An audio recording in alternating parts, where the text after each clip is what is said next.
business is war. Marketing is the battlefield, and most businesses are going to war blindfolded. Right, here we are with Kevin McGrew. Wait a minute, what am I doing here? Okay, Kevin McGrew, can you talk? I want to see if we can hear you. Can you hear me? Oh yeah, I can hear you. I can hear you. All right, fantastic. So Kevin McGrew, he's our next speaker, and he's going to talk about from CEO to author, how to write and publish your marketing war book. I just want to tell you all, give you all a little bit of background about Kevin. And Kevin and I met each other back before I was even a marketer. I was a sales rep for a software company called Pervasive Software. We did, ETL, data integration, et cetera. And he was one of our partners as well as a Salesforce.com partner. We were partnered with Salesforce.com. Kevin was, he had a company called what was the name of it? TechTrack. Yeah. Did tracking of assets, right? Yeah. He was living in Vancouver, Canada at the time. Now he lives in Cincinnati. That's and I right. remember going out to Vancouver, beautiful Vancouver, and visiting with him at his office, to try and sell him on, pushing our software more, et cetera. But we established a friendship ever since then. And then since then, we both became marketers. Kevin was always a marketer at heart. He was, entrepreneur since he was a little kid, going and selling things door to door, so he's one of those, innate marketers, entrepreneurs, always hawking something. And, now he's with a company called Everzocial. Correct. That's Kevin's company. And he just published a book. So I did. Yeah. So I brought it with me just to show everybody. It's called The New Rules of Marketing Warfare. Yeah, perfect. And Ty Carton says excited on this one. He's working on a marketing book. So fantastic. Awesome. Yeah, excited to share. Yeah, my journey. So why don't you take it away, Kevin? Awesome. The floor is yours. All righty. Let me get my presenter view here. Yay. All right. Great. And I know you were at some of the earlier sessions, right? Yes. Yeah. I was trying to get the scoop on how this works. So let me share my screen here. Guys, we can't talk and chew gum here. So I'm trying to let's do the entire screen here. Because you're going to make me laugh too much, man. I know. All righty. Here we go. All right. So yes, you can see that, right? Yeah, absolutely. From CEO to author, how to write and publish your marketing. Correct. Yeah, I'm going to I'm actually going to share just the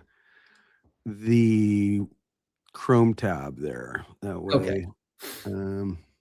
There we go. You don't see all my MacBook stuff open on my tabs. All right. Yeah. Well, thanks everyone for being here and for allowing me to share what I've learned along the journey of writing a book. I'm hoping that it's valuable.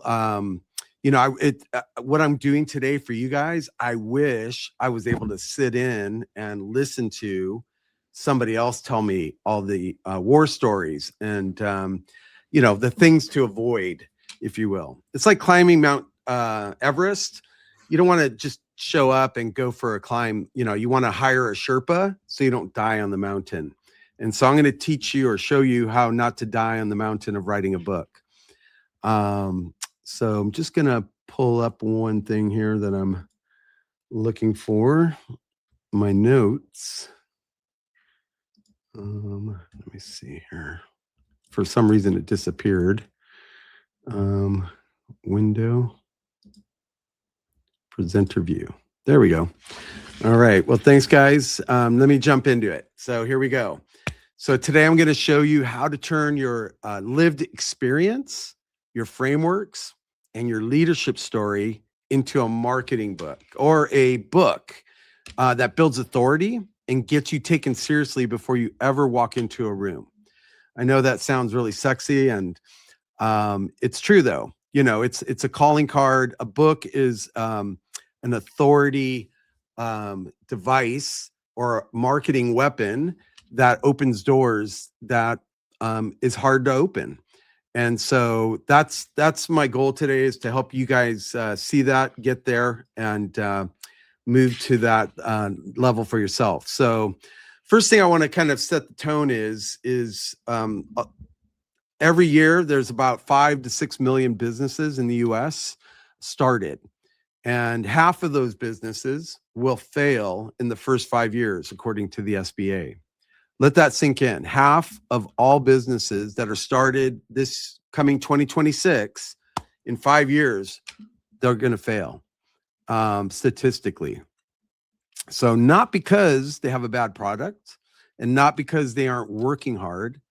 They fail because the market has no idea they exist. So I wrote my book to fix that. And I want to help you write yours. So think about that. What is your book on that's going to be that big vision? So next, a little bit about the purpose of today's session. We're going to turn your lived experience into a marketing book. Now, some of you are coming here wondering, what do I have to offer? And part of that is just you're so close to your own story that sometimes it's hard to see what you can bring to the table. But every person out there has something of value that will help you turn your lived experience into a book. I call it a marketing war book, but think of it, you don't have to be in marketing. It could be any subject matter or business that you're in. We're going to talk about how to use that book to build a category authority. Now we're talking about, building out categories here today, designing a category. Today in this session, we're going to talk about building category authority, and as a lightning strike device, basically, to get people's attention. So this also will give you an unfair advantage before you enter the room. We all like to think that just entering the room alone is good enough in a lot of circumstances, but this actually just makes it a lot easier. So I'm just going to kind of give you my reasons, kind of why I wrote a book. The big thing for me was COVID. COVID hit the world. The world shut down. I spent one day a week. It was kind of like I became a firefighter a little bit, or an ambulance, saving businesses. As a marketing agency, that's what we do. We have a full service digital marketing agency. Every day on the news, I saw businesses saying they had to close down. They didn't know how they were going to survive. Owners crying on TV saying, this is going to kill my business. And I grabbed a few of my employees and we literally got in my car and we drove down to Main Street, where we lived in Temecula, California. And we just started going business to business, trying to save businesses. And that really opened my eyes at, the lack of marketing skills that business owners had. I mean, I know it as a marketing agency owner and stuff, and we do it for you. But when your business is on the line and shit's up against the wall, I realized that a lot of these guys could not see through the chaos, and I could. So the other factor that was a turning point for me is I became a grandfather during that time, during COVID. And kind of everything changed. I'm a warrior at heart. Like, I'm out there with the sword, carrying the sword every day. And I'm transitioning into this new period of wise man, becoming, not laying down the sword, but I would say teaching others how to use the sword. And I became a grandfather, and it really hit me that I didn't document what I'd learned in 30 years of running businesses. I founded 6 businesses, sold 3 of them. All that learning started with these gray hairs, make me think I need to leave a legacy. And I was worried that this playbook that was in my head, everything I knew, would die with me. when I die. And so I did what my Marine father taught me is a saying that he had was called FAW, FAW. FAW was his acronym that meant find a fucking way. No excuses. It takes just as much energy to find an excuse that it does to find a way. It's just we instinctively go to the path of least resistance. And so I started to apply the FAW principle in helping me write this book. So we're in a moment now where founders need a book more than ever, guys. Okay, hear me out here. AI is pumping out noise at scale. Frameworks, stories, lived experience, those cut through all that noise. So a book becomes your operating system. It shapes how people understand you and how your team executes and how your market talks about you. And, you know, for me, I had all this in my head, but how do I communicate this to my team?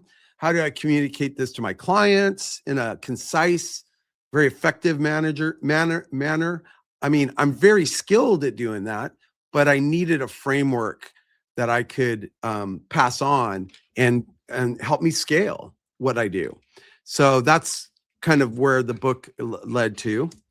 Next, I'm going to talk a little bit about the authority gap.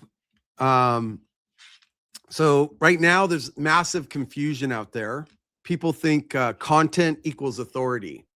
It doesn't. And you know, right now we're in the Wild West of AI. AI's, you know, create a LinkedIn post about this, and whoa, look at that. I wouldn't have been able to write that fast. And we're posting a lot of AI slop, as we call it out there. And that's content at scale, but it's low quality content. And people are becoming aware of it. You know, you start seeing emojis a lot, you start seeing M dashes. There's kind of indicators, artifacts that we leave that are AI, and it actually decreases our authority. Authority comes from those learned experiences, from those human aspects of what we do. AI can amplify that, but authority comes from a framework and a story behind it.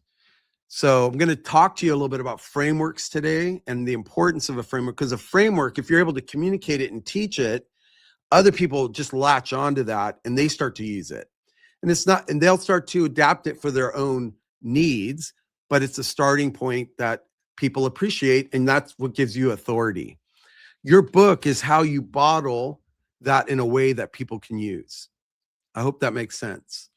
If that makes sense to you guys, you know, just throw a thumbs up in the chat. Just keep me going here. And then also, if you have questions that are coming up, put them in the chat. When we take a break there, we'll jump on those questions.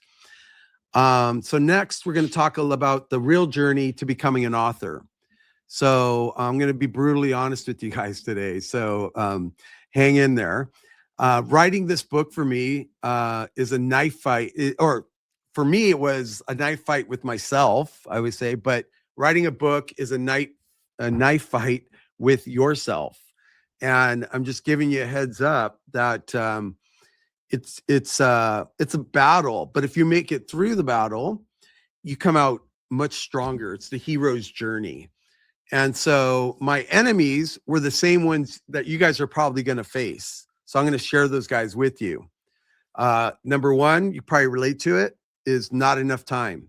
If you're a CEO, a founder, a father, a grandfather, all these things, a husband, time is something you don't have a lot of. And books equal, and especially when you don't know what you're getting into, it feels like a lot of time. I'm going to show you some tips, tricks, and stuff where it's doable, it's manageable. But anything important in life requires time. So yeah, the next one is no structure. You know, if you're just winging it, you just start writing, you're going to have blank page syndrome, you know, where you're literally looking at a white page going, what the F do I write about? But you need structure. Before you go to war, you you put on your uniform, you equip yourself, you pick up the right weapons, you know what battle you're going to, that's how you're going to win the war. Same here. You really got to have a structure in becoming a writer and knowing what you're getting into, and equip yourself with all those things so that when you're in the battle, you can push through it. Here's another enemy that we all are going to run into. And, for me, it was a big one, is overthinking every sentence that I was writing. I'm proud of who I am. I have a reputation. I couldn't just put out slop. I had to put out something I'm going to be proud of. I didn't want to have a book. And every time I'm thinking about all the imperfections in there as I'm on stage, that's just me being a perfectionist. And so overthinking every sentence is something you are going to run into and you need to be aware of. And there's ways to overcome that. I'm going to share those with you. Big one, again, when you're not prepared for something, you're going to run across imposter syndrome. I've been thrust into the spotlight on podcasts, on speaking stages, being at conferences like this, speaking. And, we all, if you're prepared, you're going to eliminate that imposter that pops up in your ear and says, you're not worthy, or you're not what everybody thinks. And you just got to and there's ways to get past that, but that's a big enemy that you're going to overcome. And editing fatigue. So this is one that not a lot of people, unless have you written a book, you wouldn't know what that means. But editing fatigue is you write and you're telling your story, but you end up editing it so many times, it doesn't become your story anymore. Or it just changes, or it becomes Frankenstein. You start chopping it up and it doesn't make sense anymore. And then you try to put it back together and make sense out of it, and you're in this big loop. So editing fatigue is a real thing. I'm going to show you guys today how to outmaneuver all of that. So stick with me here. So my breakthrough wasn't a productivity hack. I thought it would be. I honestly did. I was looking for them. It was a mindset. And let that sink in. A mindset is key to doing anything. Starting a business, learning a new skill, whatever it is, it's a lot to do in the mindset. Mm-hmm. Did you want to jump in there? No. I was just agreeing. Okay. Yeah. That mindset for me, everybody's going to have a different thing that kind of inspires you, encourages you, helps you push through those difficult times. For me, it's the FAW principle that I shared with you earlier. Find a way. That's ingrained in me. I used it it's thoroughly through my book. It's a key part of my book. When I was writing this book, I started 20 years ago writing this book called The FAW Principle. But over time, things kept on. I started having kids, things changed. I started launching businesses, things changed. It became more focused and niched to more business orientated book versus a motivational book. And so that mindset is why this book exists today. So calm. What FAW is for me is calm with intensity. So, being able to operate with calm under chaos. And a lot of that comes from my military training, but also being an entrepreneur, because you're going to be surrounded by chaos as an entrepreneur. I built my book using the same framework I use in business and marketing. It's called the SMAC framework. And Fernando knows about this. I've kind of shared this with him a lot. SMAC stands for shoot. It's an acronym. Shoot, move, adapt, communicate. So if it can work in a combat information center, which is kind of where I operated from when I was an 18-year-old, 21-year-old kid, during the Cold War, aging myself. We were the tip of the spear. My ship was called the USS Long Beach. It was a nuclear powered warship, a cruiser, and it was the only one ever created, only nuclear powered cruiser. We were the test platform for, at that time, the new Tomahawk missile systems, some of the new surface to air missile systems. And President Reagan wanted to show us off during the Cold War to Russia in a power tour that we did, show of force tour that we did around the world. And I used that SMAC framework, or learned the principles in that Combat Information Center. And it can work also for writing a book. So I'm going to teach you this framework that I use for marketing in my book for marketers, but we're going to use it in the context of writing a book as well today. So first, shoot. So no writing, no typing, no outlining yet. The key is you start by defining who is your target reader. When you know who you're shooting at, you can look through all the noise, all the crowds, everything, and through your scope, you're looking and you see who you're shooting at. You can dial into that and not waste any bullets, not waste any time, energy, resources, spewing out, or I call it vomiting content. So you start by defining your target reader, who you are trying to save. As an author, you're a hero. Your information, your content that you're writing is going to save people. That's the way you got to see it. For me, my goal was 1 million businesses. There's over 10 million businesses will fail in that 5 to 10 year period.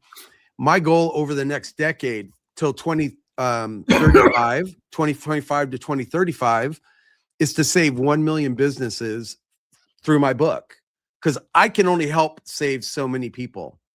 And the analogy I use a lot is a kid on a beach. Imagine a kid on a beach. He's with his mom, and he's a 5-6-year-old kid, and he sees all these starfish starting to burn up from the sun because the tide is rolling out and they're stuck in the sand. And he's freaking out. He's running out there, picking up starfish and throwing them in the water as fast as he can.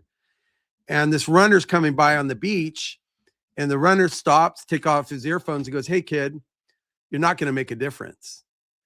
And the kid looked at him, picked up another starfish, threw it in the water, and he said, "Tell it to that one." Right? And for me, writing this book it's for those guys I'm picking up and throwing back into the water.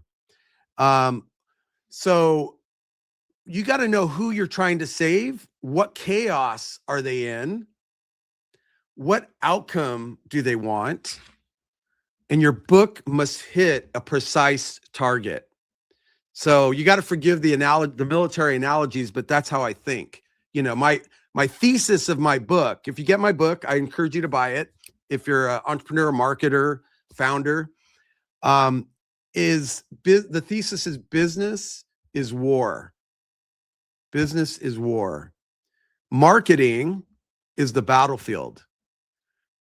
And most businesses are going to war blindfolded. And so my book is taking off the blindfolds and going to war prepared. And it's a battle plan. Your book must hit a precise target, and you got to know who that target is. Otherwise, you'll get distracted. You get shiny object syndrome of who you're speaking to. You'll discover new audiences as you begin the journey of writing. You got to really be dialed in on who you're saving. I hope that makes sense. So yeah, this is where most people fail. They write for everyone and connect with no one. What are your thoughts on that, Fernando? Oh, I agree 100%. I mean, I'm completely on board with this. You've really got to target, who your target market is, who your target reader is. It's the same as in category design, positioning, marketing, and for book is no exception. Thanks, Fernando. I feel a lot better now that you agree with me. Okay. So my shoot example is my target was the overwhelmed SMB owner drowning in marketing confusion. So that's kind of who I see as my target. An overwhelmed small business owner, founder who's drowning in marketing confusion. They don't understand fully marketing and all its capabilities, and they're struggling through it. And you'll see that if you're in the marketing world in particular, you see people just, it's a different world. I always tell people, I took the red pill of the matrix, so you don't have to. So I'm down in the matrix and battling with all the swarms and all that, and you're up eating steak and lobster, you know, and that's because it's a fast moving, hostile environment in marketing, and you got to know your stuff. So you have limited time, limited budget, limited ammo. These guys didn't need another marketing textbook. You know, there's just tons of those. I see them every day myself. But they needed a battlefield manual. And so that's the way I saw my book. It very defined, this is a battlefield manual. It's going to help them go to war and survive. And that's the urgency for me that made me feel like a superhero. You know, I have this little Superman outfit with my face on it that my grandkids kind of gave to me, and they call it Super Papa, and my kids give me cards with Superman on it. And the reason is, it's not because I'm Superman most of the time. It's because I'm Clark Kent most of the time. Goofy, stumbling around, glasses on, etc. But when the shit's hitting the fan, the cape comes on, you go in the phone booth, come out, and you go to work, and you show up. And so you have to have that superhero mentality to battle through all the things that are going to be thrown at you in writing a book. So next is move. So SMAC, you have shoot. The next one's move. M. You write fast. You write ugly. You write imperfect. Write fast. Write ugly. Write imperfect. Remember that, guys, because that's if you actually try to overthink it, that's what's going to stop you. Momentum beats perfection every time, whether it's business or writing a book. I wrote using this tool called Hemingway Editor. So here's a tech stack tip. Hemingway, find it. You could use Google Docs, but Google Docs has got a lot of distracting little buttons up there. It's like, should I bold this? Should I do this? Hemingway's very clean interface, and it allows you to focus on the minimalistic view of things and write. There are other editors that I discovered along the way. One's called Scrivener. Scrivener is a full strategy in a box with a writing app in it as well. And yeah, Scrivener. So I used Hemingway to simplify things. Claude AI, when I wrote most of my manuscript, AI wasn't there yet. I was afraid to use AI, honestly. And I'd written the book myself. But Claude was a savior when it came to publishing it and editing it and case studies and adding on, enriching my text, if you will. And so Claude over the other, and I'm a early adopter. I'm a power user of AI. You have Gemini, you have GenSpark, you got all these different AIs out there, but Claude is best for writing. ChatGPT, I would not recommend it for writing a book. I think Fernando would double tap on that. Yeah, I've actually used Claude.ai a lot for some clients that I'm working with, as well as for my own stuff. Yeah. So from a writing perspective, guys, trust me on this one, Claude is way better. Invest in the $20 a month. It's worth it. So I used Claude to flesh out ideas, research and organize my content, do research on case studies, to validate my book, because, that's a lot of time. The old school, getting validation, how people did things. How did Netflix beat Blockbuster? and reading a case study online and then trying to write that down and say it in a way that ties back to your book and your framework. It's a lot of work. AI really helped me with that. I also use voice to text when I wanted to speak instead of type. As you can tell, I can talk well. Typing is not my thing. I mean, I'm good at it because I've had to be. I'm a digital immigrant. When I was born and growing up, there was no computers, or screens. Now I'm an immigrant. So it's just like immigrating to a country. My kids and grandkids are all digital natives. So voice talking is a lot easier for me. So I used a tool called Whisper. I discovered that kind of later in the game, but I used ChatGPT voice, or Claude's got a voice interaction. We don't use that enough. If you've not played with that and just talk to the LLM, game changer right there. So voice. I do it all the time. It's like it's natural. It's like having a conversation. When we write, we're kind of like writing and throwing it into the black hole and something comes back out. When you're talking with it, it's having a conversation with you. It's more natural, humanistic interaction with AI. So I encourage you to try it. I think the statistic is something like 87% of people have never tried it before. So Scrivener, I mentioned earlier, I discovered that kind of too late for me, but I'm telling you about it because it is a great tool. It's cheap and it's a full guide on how to build your book, basically, all inside of there. And it's great for new writers. If you're an established writer and you got your methodologies, don't break what works for you. But if you're a new writer and you need a framework to work with, Scrivener is a great starting place. There's other apps out there for sure, but I'm just sharing with you the ones I know. Here's a key thing to remember. Don't edit while you write. Do not edit while you write. It kills momentum. The key in writing is momentum, the big mo. I literally had a sticker or a piece of paper that said the big mo, keep the big mo. Just to remind me not to edit while I was writing. All right. We're going to talk about the move process. Hopefully I'm moving through this quick enough. I'll kind of move quicker here. I want to have enough time to answer any questions. So I wrote in short sprints. That's a key. Again, another tip, take it from me. Don't try to do weekends and you're going to feel frustrated with yourself because it takes quantity time to find that quality time. And you're just going to have to be in there. So you're going to have to write in sprints. When you find that quality time, sprint, take advantage of it, knock it out, have a goal, not a full chapter, but maybe one, if your chapter's broken up into 3 parts, one part of the chapter.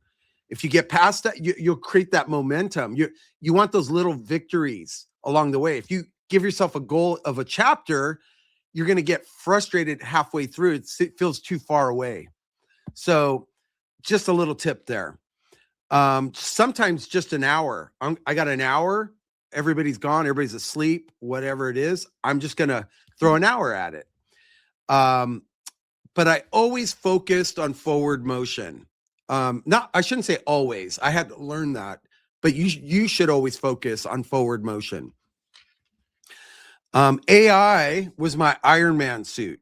Again, human in the loop, human empowered. I didn't rely on AI, but it was my exoskeleton that made me 10x things. When I had an idea and I needed to brainstorm with somebody, I brainstormed with AI to get deeper into them, go back and forth and fight. Tell me if this is stupid, AI. This is stupid. Think about, I didn't think of that. Yeah, let's go down that direction. It wasn't a replacement or my replacement. It protected me, but I did the fighting. So just like an Ironman suit, it protected me from the outside, but I did the fighting. There's a question there. Do we want to jump on that real quick? Yeah. Yeah. If you want to, it's sure. So Ty Carton is asking a question. Any advice for authors who forget what they wrote because they take breaks?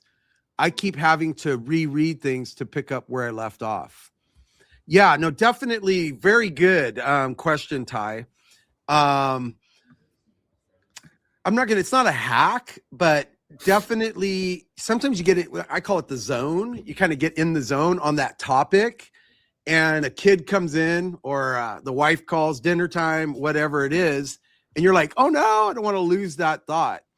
What I do before I write is I outline my thoughts. It's tempting to just start writing because you're in the zone.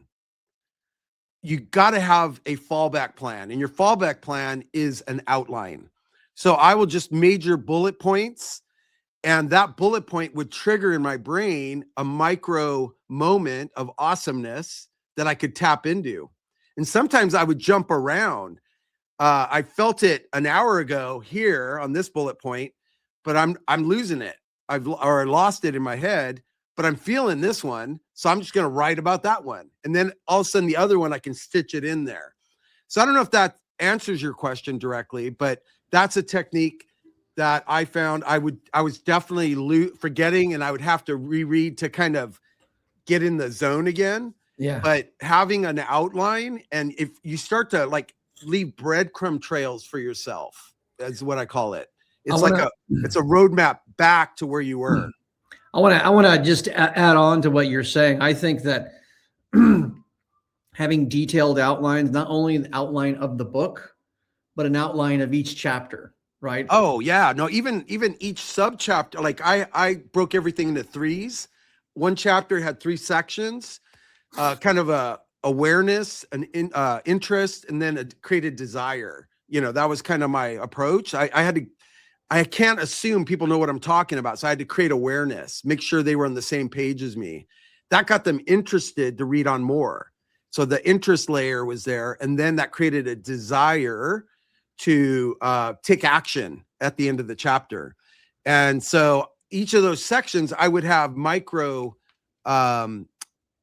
outlined topics that I wanted to tackle there. And that's a savior in itself right there, because you could stop and come back at any moment. And I would use Evernote to even have sub notes just on those micro bullet points, so that it reminded me what I was thinking when I was there, because I knew I had to go take a kid to school, pick up a grandkid, whatever. I'm going to leave my mental notes in that sub note, and I'm just going to focus on that when I come back, so I don't get distracted by all the others and read. If you start reading your stuff, you're going to start thinking of all of these other things as well. Yeah. You got to know where you can jump back in on it. And I don't want to hijack your talk. No, please go ahead. Add one more thing too, because I've written a couple books too. You got to write an outline that's so detailed that basically you're not really writing the book, you're assembling the book. Assembling the book. That's a great way to say it, actually, Fernando. Great job. Yeah, you're kind of like plugging and playing. You're plugging. Okay, I feel like like what you said. I totally identify with what you said. I'm feeling this section more than the other one. I'm just going to skip to this. So you write that, and then you just leave that section there. And then when you go into, like, when you want to go into any other part of the outline, you know exactly what to say. Basically, the detailed outline is the cure for writer's block, and it's also the cure for knowing exactly, where you are. It's so true. Yeah, you nailed it. That was a great way to summarize it. Thank you for adding on there. That makes me look really good. Yeah, sorry about hijacking your talk. Yeah, I love the collaboration. Okay. So let me summarize what I just said, guys. Your job is to get the raw material out of your head fast. The faster you get it out of your head and on paper, you can refine it later. Don't worry about perfection. Don't overthink it. Just get it out of your head and onto paper or onto digital paper. Okay, next, move tools. So I was excited initially to walk you guys through the move tools slide that I'm going through here. We talked a little bit about these different editors, but what I've done is I'm going to skip past this. I've created a great lead magnet for you guys, kind of a takeaway.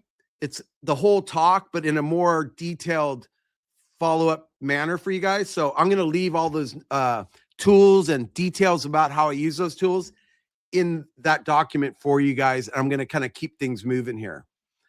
All right. The adapt. So shoot, move, and now we're at adapt of the SMAC framework in writing. So adapt is where most first-time authors tap out. This is where I see a lot of authors just hit a wall. And it's, editing is where your book becomes real. Because before that, it's really mind dumping onto the, documents. Editing is where it's just like shooting a video. You have the raw footage, maybe of a birthday party. That took you an hour to take all that video. It's going to take you 5 hours to edit that 1 hour video into a 5-minute video that everybody watches. Same thing with the book is you kind of got to get everything down. So you have all the pieces laid out, and now you can start to orchestrate it in a way that makes sense. And that's where it becomes real. Your job is to refine, sharpen, and simplify and clarify. Again, let me repeat that. Your job is to refine, sharpen, simplify, and clarify. That's your job when it comes to adapt. You want to, here's some really important things. Write these down to remember.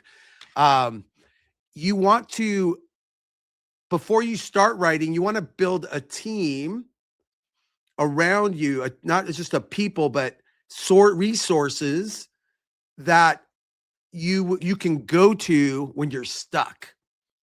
So one of those resources are early readers. So I got this tip from another author, and he said, pick 5 people that you trust that would actually give you truthful feedback.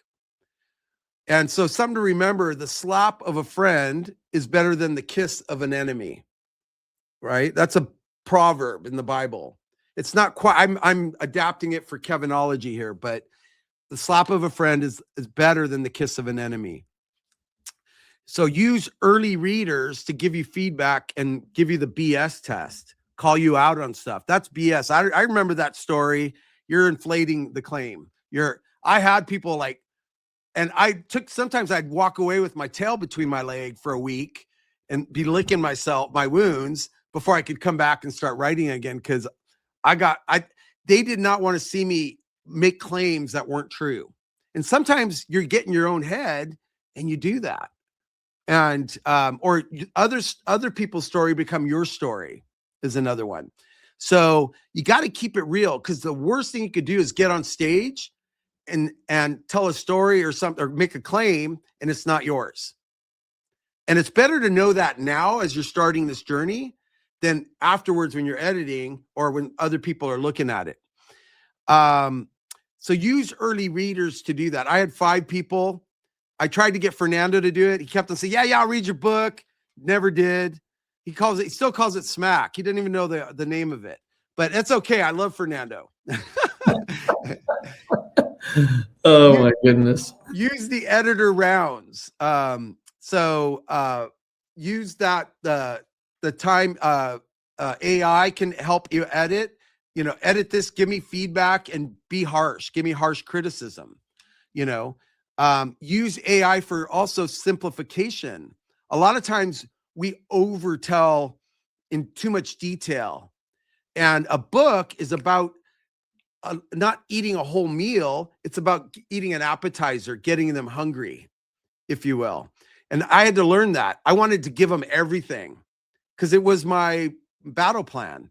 But people, it's like drinking water from a fire hydrant. Then people go, I came here for a drink of water, not a fire hydrant. So use AI for simplification, not rewriting. Don't use it for rewriting because it changes the voice. Cut what doesn't matter. Sometimes you're locked in on stories and analogies, examples, whatever that are close to you, but it just doesn't quite make sense in that context. You got to cut those things out if it doesn't matter. Enhance what does. If something does matter, go a little deeper on it, expand upon it. All right, next slide. I got 10 minutes here. My adapt fight. So I'll be honest, editing punched me in the mouth, guys. That was the hardest thing for me. Again, I should have known. I do video editing for, I'm a marketer. I have to know how to do these things. Not what I do as a job, but editing always takes way longer than writing. So you got to know that. And honestly, you want to dump that editing off to friends, to other people, because you're so in the game, you just need fresh eyes on it. But you got to put different hat on. You have to learn what an editor does, what an editor sees. It's like putting different glasses on and looking at things as an editor, not a writer. I don't know if that makes sense, but writing is different than editing. So if you want to know more about that, Google it or ChatGPT it. So I questioned myself. There were moments I nearly quit in the editing phase. I literally was just about to put it on the shelf. I'll come back to this next year. I had a lot going on, a business owner, growing a business, 2 businesses, and everything else in life. So in order to stay on track, though, you got to know editing is going to be one of those mountains you got to climb. But a adaptation is where your thinking becomes weapons grade. Every cut makes your book sharper. So you really got to lean into that. All right, we're going to shift over to communicate, the last in the SMAC framework. Shoot, move, adapt, communicate. So a book without a launch plan is a diary. Now, luckily, I had smart people. I'm standing on the shoulders of other authors that I'd talked to and learned from, because you're so focused on the book. It's kind of like having the baby. You're all pregnant. You got 9 months with the baby. Oh, my tummy's getting bigger, all these things. And then you have the baby, and now you got to change the diapers. You got crying. You got to feed it.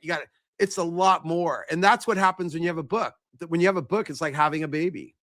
And it's just the beginning, actually. So you got to have a plan beforehand, because if you land on there, it's going to be chaos without a plan.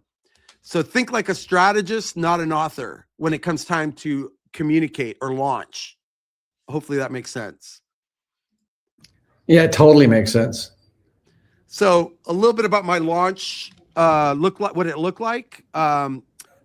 It was, to me, because I'm military background, it was a coordinated freaking launch strike mission, and I literally had a plan, a battle plan. I had my assistant. I hired an assistant specifically for launching my book because I knew I wasn't going to be able to do it myself. I'm tired from writing the book. I'm all about the book. My brain is done with the book, and you need somebody who can take your vision, little pop-up ideas and stuff and run with them and make them happen. So hire a VA. I hired somebody from Argentina, transparently at $5.50 an hour. That's a lot of money to that person. I had to learn that, but because I felt it was not very much, but for $600 a month, basically, I had a full-time assistant that was like cheering me on, picking me up when I was down, all that stuff. You need that going to war. So the first thing I did a launch party. I had my publisher. I did hire a hybrid publisher because I honestly got tired of the editing and I needed a professional. And there's 3 layers of editing. It's in the guide that I'm going to give you afterwards, but you have grammar checks and all that. You have tone of voice checks, which is a different editor. They actually have 3 different people who do this. There's ways to get AI to do it, act as those editors, but you got to train it and say, take my transcript and look for, there's all these kinds of even periods, certain periods and certain places change the tone. I had no idea. LinkedIn content was a very big part of what I was doing because I'm speaking to that audience.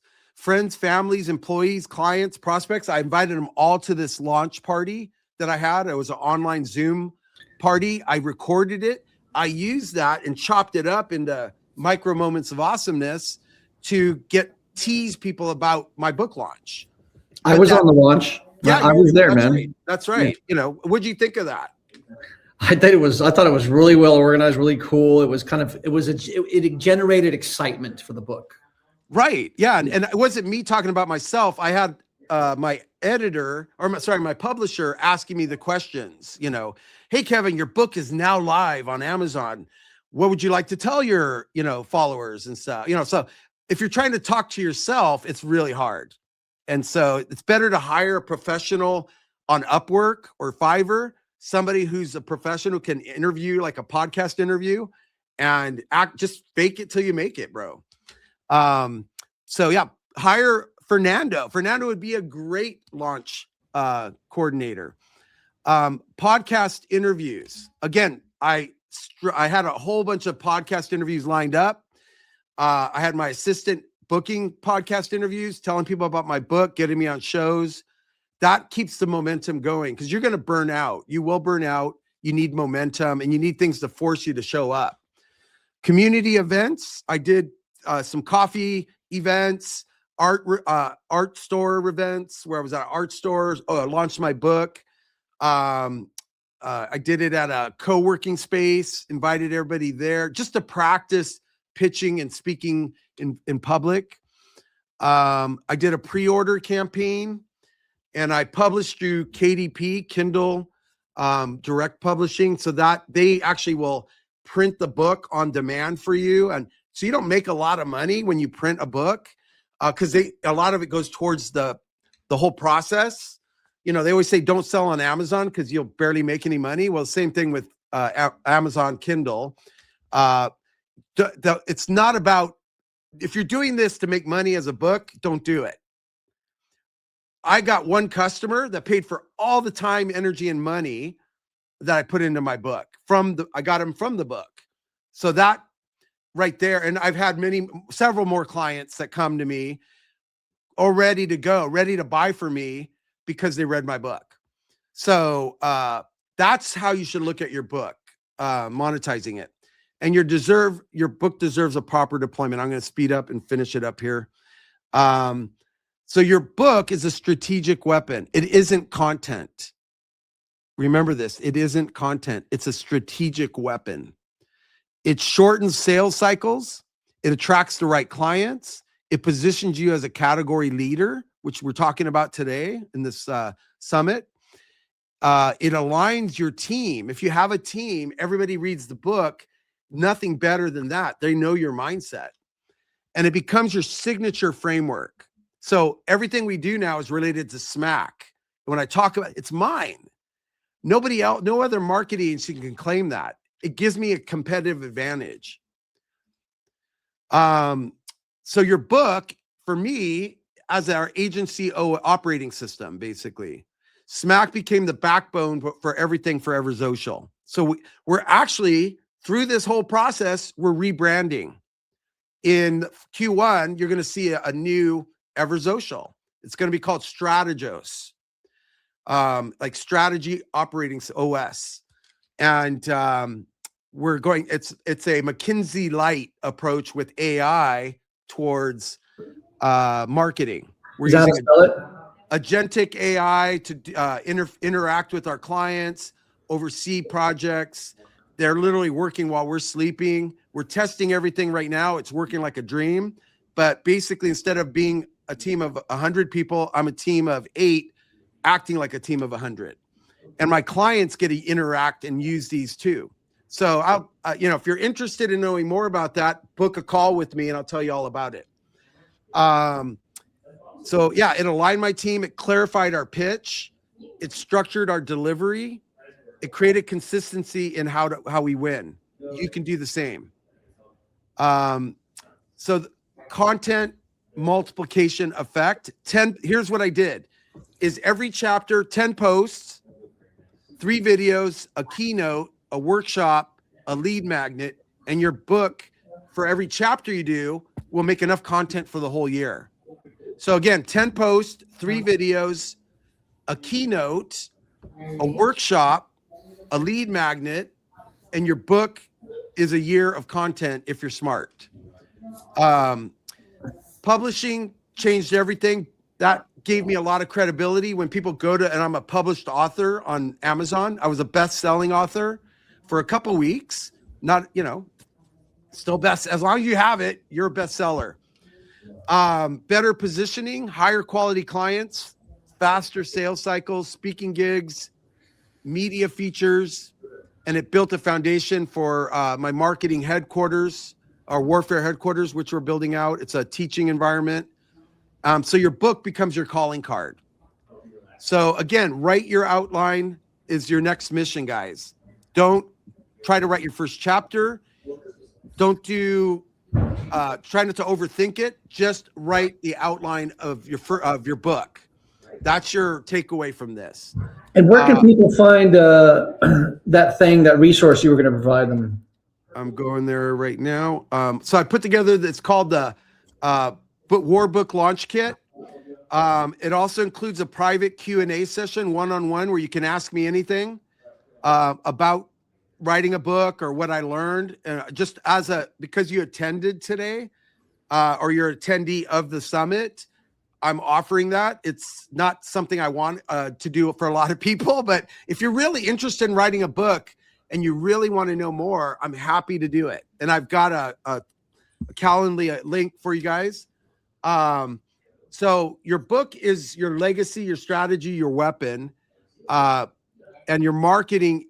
And sorry, your market is waiting for it. So find a way and get your book written. So this, let's see, is that right? So I thought I had a QR code here in my thing. I'll give it to you, Fernando. Maybe we can send it out to everybody who's send it out to everybody. Yeah. Okay. But I also am offering an Intel report. It's called the Digital Battlefield Intel Report. It is utilizing an AI tool that we built. It scrapes, it researches, it reads your competitors' websites. It analyzes like a McKinsey go-to-market strategy. It's a 10-page report.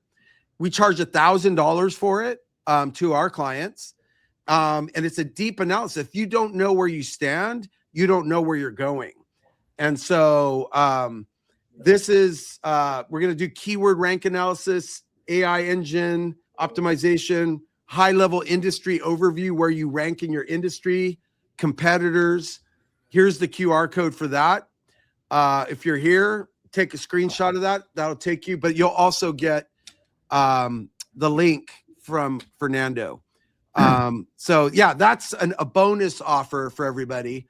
If you're more interested in necessarily, you want to write the book, but you more want to know about your business, where you stand today. That's what we do at Everzocial. Happy to do that for you. And I only have room for about 5 of those. So if you're interested, get on it and book a call with me on that. Perfect. Well, listen, thank you so much, Kevin. I'm going to bring Daryl to the stage.